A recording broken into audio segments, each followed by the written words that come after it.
Seguimos en stock disponible con un libro muy interesante para analizar. Arauco tiene una pena y otras crónicas mapuche, dice Pedro Cayuqueo, también periodista que está junto a nosotros para hablar de esta obra. Pedro, bienvenido nuevamente. Gracias, Freddy. Hemos conversado harto Hace aquí en tiempo no stock venía. disponible. Hace tiempo no venía. Encantado. Oye, además vienes con este libro que recoge acá, leo acá, testimonios íntimos y apasionantes de los turbulentos años que se inician a mediados de 2021 hasta septiembre de 2023, o sea, hasta hace poco. Sí. Todo, o sea, coincide con todo este proceso que hemos tenido constitucional, ¿no? Sí, hay un retorno mío desde la divulgación histórica, que estuve publicando libros sobre temáticas históricas en los últimos años, ¿Ya? al periodismo de opinión y el periodismo contingente. Ya. Yo había arrancado del conflicto un rato, me había ido al pasado, Ya. pero el conflicto nos acompaña cotidianamente, entonces Sí. es un tema que quería volver a retomar y estas crónicas Sí. me permiten volver a la contingencia. Pedro, porque como lo conversamos además en su ocasión, es un conflicto que nace con la bandera mapuche de símbolo, ¿no? Todas las protestas sociales de 2019 en adelante.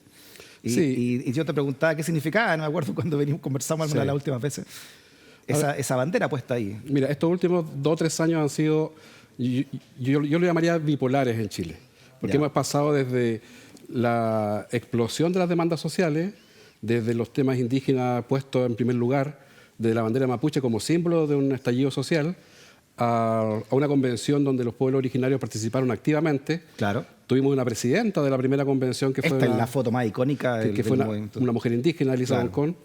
Y luego pasamos al rechazo, que fue como ya el despertar de una fantasía que tuvimos, quizá una locura indigenista que duró un año. Y llegamos a este siguiente proceso constituyente en el cual los temas indígenas fueron invisibilizados mayormente y que también la sociedad chilena rechazó hace muy poco la segunda propuesta. Entonces, para quienes escribimos sobre la realidad, sobre la contingencia, Sí. Chile es un país muy loco. Y la sociedad chilena es una sociedad muy indescifrable a veces. Es culpa de la sociedad chilena y la sociedad mapuche también, si tú quieres darle una nacionalidad distinta dentro de ese contexto de la primera constitución, Pedro, porque, claro, venía toda la causa indigenista, teníamos a Elisa Loncón a cargo, ¿no?, por la primera presidenta de esa convención, pero en Araucanía el rechazo arrasó, como suele arrasar, ¿no?, la votación en contra del progresismo en la región donde hay más pueblo originario, puntualmente el mapuche. Sí, hay que clarificar algo ahí. La región de la Araucanía, mayormente la proporción demográfica étnica es huinca, no es mapuche. ¿Ya? Nosotros los mapuches somos el 34% de la población de la Araucanía. La gente desconoce que la población de mapuche está mayormente en Santiago y la quinta región. En algunas comunas donde Sí, también sí. ganó el rechazo. Todo Claro, esto, no Cerro Navia, ahora en de fin. que hay un voto mapuche transversal políticamente, eso es real. O sea, hay muchos mapuches probablemente que votan también por ideas más conservadoras, ideas vinculadas a la derecha. Pero quien determina la tendencia del voto regional no es la minoría étnica, es la mayoría étnica, digamos, que son los huincas. ¿Ya? Ahora, dicho eso, evidentemente hay que hacer autocrítica respecto del primer proceso. O sea, evidentemente el tejo se tiró pasado varios pueblos y la Constitución, la propuesta de la Convención intentaba situar a Chile en la vanguardia mundial de derechos indígenas y eso era un despropósito. O sea, Chile no podía pasar de ser el más atrasado desde América Latina en derecho indígena a ser el más avanzado a nivel mundial. Eso alguien debió olfatear ahí un error táctico, porque la sociedad chilena, yo siento yo, todavía le falta madurar la concepción de ser mestiza, de tener origen indígena, de encontrarse con el espejo básicamente, porque el chileno tiene rasgos indígenas, pero no los asume frente al espejo. Y ese es un tema, yo diría, sociocultural profundo en Chile, donde el racismo todavía existe, donde el clasismo también, ambas enfermedades se manejan juntas, y yo diría que ahí falta un cambio cultural profundo. Y ese cambio cultural profundo es el que nos impidió, por ejemplo, de que la sociedad chilena viera en esa primera propuesta un salto al futuro. Pedro, pero tuvimos como presidenta en la primera convención, como tú dices, a Elisa Loncón, de un pueblo originario, ¿no? Y en la segunda tuvimos a una señorita de la Universidad de los Andes, rubia, en fin, ¿no? Pero en ambas se rechazaron ampliamente. ¿Qué hay con eso? ¿Cómo lo lees tú también? A ver, yo hago una lectura que intenta no menospreciar al electorado, que intenta no tratarlo como imbécil, digamos. Yo siento que la sociedad chilena, a fin de cuentas, es bastante cuerda para votar. Y probablemente ambos extremos y ambas propuestas constitucionales que fueron bastante extremista en algún sentido, hay que reconocerlo, no generaron una adhesión por parte de un electorado que vota desde un sentido común bastante, por así decirlo, normal y que es propio incluso de familiares nuestros. Yo recuerdo la primera propuesta a la convención, donde los derechos indígenas existían por montones y básicamente pasábamos a ser como una especie de casta privilegiada en el país, y así se dijo incluso en campaña. Yo recuerdo, por ejemplo, a mi madre o a otros familiares míos, mapuche, que son bastante alejados del activismo, pero viven su mapuchidad de forma normal, que encontraban que era un poquito mucho. Ah, sí, ¿ah? Y ese es un termómetro social bastante interesante, la gente común y corriente. ¿Qué opina respecto de lo que está sucediendo en la política, en los debates políticos? Y yo siento que hay un electorado nacional que es bastante, por así decirlo, cuerdo al final del día. Y que es capaz, digamos, de aterrizar un poco la locura de la política. Y la política en los últimos 3 o 4 años ha estado en una especie de vorágine de locura total. O sea, la toxicidad del debate público hoy día es tremenda. Y eso tenemos que lograr aplacarlo un poco para que pongamos la pelota al piso y comencemos a jugar nuevamente. Sí. Cuando tú dices Arauco tiene una pena, ¿no? Más allá obviamente de la canción de Violeta, ¿cuál es la pena o cómo podríamos definir esa pena que tú plasmas también en tus columnas? Yo tengo la sensación de que, particularmente en este periodo, y producto de la elección del presidente Gabriel Boric, yo siento que la decepción que siente el mundo indígena, y particularmente el mapuche, respecto de la actual administración, es tremenda. Y es tremenda porque había muchas expectativas respecto de este gobierno, respecto de un abordaje distinto al tema indígena, respecto de un abordaje distinto al conflicto en particular del sur. Y lo que hemos tenido hasta la fecha... ¿Tú dices por los estados de excepción? Lo digo por eso que y también no por otras cosas. O sea, los estados de excepción, esto es 3 regiones del sur de Chile con fuerzas militares patrullando los caminos y haciendo controles también incluso carreteros, que son propios de regímenes no democráticos, por así decirlo. Eso es una muestra de la incompetencia de la política en abordar un conflicto que es histórico, que es cultural, que es político, que es territorial. Ya, pero hay incompetencia de un lado, hay incompetencia también de quien está al frente, incompetencia de ponerse de acuerdo, porque no sé si tú estás de acuerdo con la actitud de la CAM al respecto, o estás de acuerdo con la de otros mapuches, como tú mismo has dicho, no todos piensan igual y no tienen por qué hacerlo, ¿no? Que trabajan con las forestales, que están de acuerdo con la cohabitación, ¿no? entre huincas y mapuche, en ese sentido también empresarial, ¿no? A ver, el mundo mapuche es súper diverso internamente y políticamente incluso también. Y hay distintas posturas.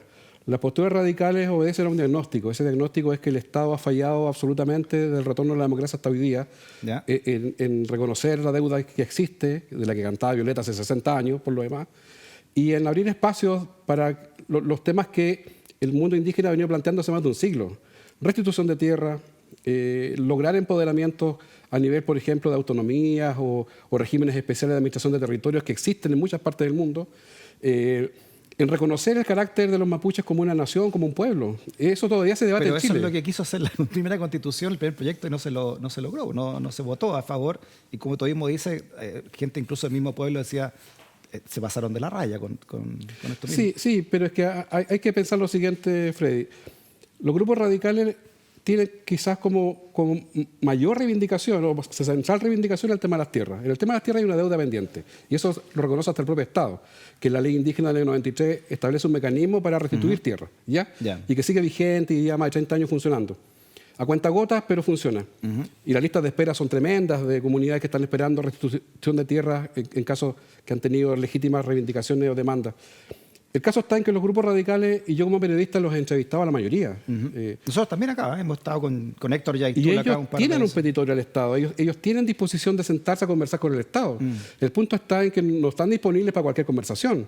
Y lo que muchas veces el Estado entiende por conversación son diálogos que son a lo compadre, donde se discuten temas sociales que no tienen que ver con el fondo del problema. Pero en ese sentido, ¿qué opinas tú de lo que ocurrió, no sé, a los 2 días de que asumiera el gobierno con la entonces ministra, con la ministra Isca Siches, cuando va a Temucuicui y es recibida a balazos, ¿no? Iba bueno, una torpeza tremenda de la ministra. ¿Ya? Y esa torpeza le costó el cargo porque nunca se recuperó de ese episodio. ¿Pero cuál es la torpeza? Enséñanos, ¿cuál fue la gran torpeza? La torpeza es que no se dialoga de esa forma con el mundo mapuche. Con el mundo mapuche se dialoga de una forma protocolar que ya existe hace 4 siglos. Los españoles descifraron este problema con la muerte de Valdivia y de Oñez de Loyola. Dijeron, aquí la guerra no conduce a nada. Resolvámoslo de otra forma. Y en el siglo XVII se estableció la política de los parlamentos.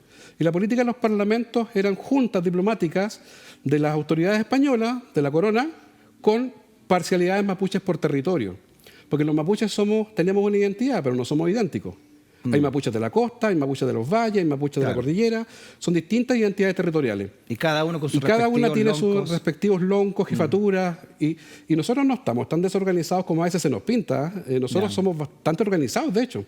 Y reconocemos aún linajes tradicionales antiguos y los territorios están con sus liderazgos, en fin. Entonces los españoles descifraron ese enigma de la sociedad mapuche, que no tiene un líder, que no tiene una autoridad central, sino que tiene muchos líderes por territorio. Incluso los grupos radicalizados no son solamente la CAM, ¿no? Hay muchos más hoy día, hay muchos por lo más. menos los que más se conocen. Entonces, los españoles dieron con la tecla adecuada, que eran los parlamentos territoriales. Y en esos parlamentos la corona dialogaba con sectores del pueblo mapuche e iba replicando los parlamentos por territorio hasta llegar en algún minuto a los parlamentos generales que se llamaban, que son los famosos en la historia, Negrete, Tapigua y otros más, que eran parlamentos donde lograban reunir a todas las jefaturas, que eran parlamentos que duraban semanas, con miles de asistentes, y que se lograba hacer en condiciones en donde no había WhatsApp, no habían aviones, no habían 4x4. Estamos hablando del siglo XVII. Y se lograban hacer esas juntas que demoraban 2 o 3 años su planificación. Ya. ¿Cómo hoy día no va a ser posible, Freddy, que las autoridades gesten una política de parlamentos con el pueblo mapuche, atendiendo a que tienen hasta los WhatsApp de los dirigentes del teléfono? ¿Y cómo analiza entonces, Pedro, para este acercamiento, estas declaraciones, ¿no? del mismo Héctor Ollaitul, dichas la semana pasada, que le responde a la ministra Vallejo a través de propuesta del Instituto Nacional de Derechos Humanos? Dice, no puede haber diálogo con militarización. ¿Cómo se llega entonces a esos parlamentos? Se llega estableciendo primero confianza entre las partes, ¿ya? Se llega estableciendo acercamientos con las partes. Esos acercamientos, hay un manual de cortapalos gigante en el mundo en torno a este tipo de conflictos. Chile no es el primer país que enfrenta un conflicto interno de tipo étnico o incluso armado. Y si hablamos de conflicto armado, el caso mapuche es de bastante, digamos, baja intensidad. Hay conflictos armados como el colombiano, que eran guerras internas y que incluso también se lograron llegar a acuerdos de paz en los últimos años. Bueno, en el caso mapuche hay que gestar las confianzas con el mundo radical, hay que gestar las confianzas con el mundo indígena. Eso se hace a nivel público, hay varios detenidos privado. Hay muchos encarcelados. Y quizás también la presión política también a veces hace aterrizar también a veces los discursos de los dirigentes más radicales, que ven un panorama poco auspicioso, digamos, para su militancia. Y también la presión política de muchos militantes también se transforma en un tema a tratar por los grupos radicales, porque la presión política implica también un drama humano para quienes caen en prisión y sus familias, porque no son guerrilleros en sentido estricto, no son fuerzas insurgentes, son militantes campesinos, son líderes de comunidades, son jóvenes de campo que al estar presos dejan su familia, sus animales, etcétera, afuera. Pero también están bien equipados, ¿no? Estas fotos son...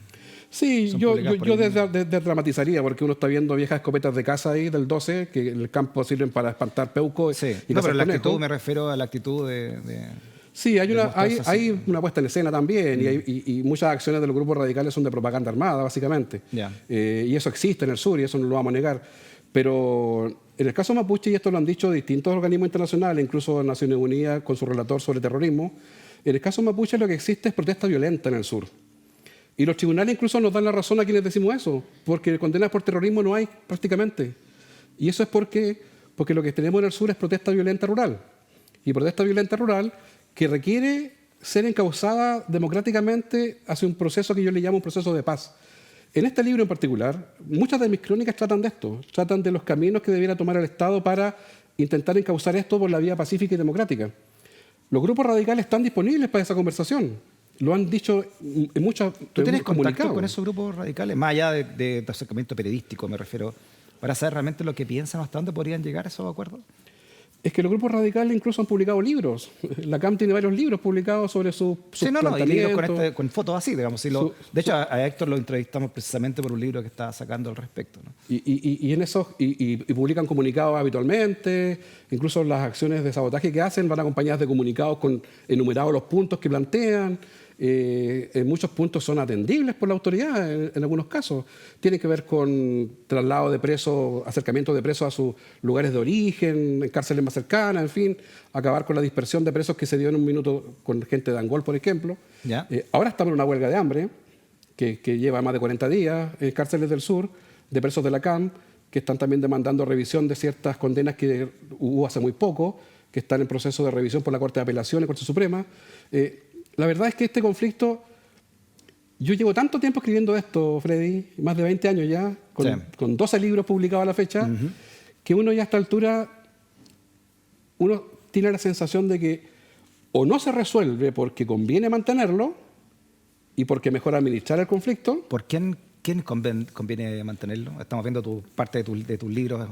El conflicto para muchos sectores, incluso políticos, es un gran negocio. ¿Y le conviene también a los mapuches más radicalizados mantener este conflicto? Porque también por las declaraciones que hizo el propio Yaitul antes de este plebiscito, el primero al menos de la primera Constitución, ¿no? Bueno, ellos descreen de las vías institucionales y descreen de los procesos constituyentes y descreen de la política, por así decirlo, profesional. Claro. Y tienen muchas razones para descreer. Sí. Pero en algún momento vamos a tener que empezar a creer, o si no, de lado y lado me refiero. Sí, claro. pero obviamente Héctor y tú tienen todo por no creer con la operación Huracán, ¿no? De ahí en adelante. Pero por ejemplo, Freddy, en el segundo gobierno de Sebastián Piñera, el ministro Alfredo Moreno estuvo iniciando un proceso de acercamiento y de conversaciones bastante interesantes para arribar a una solución política.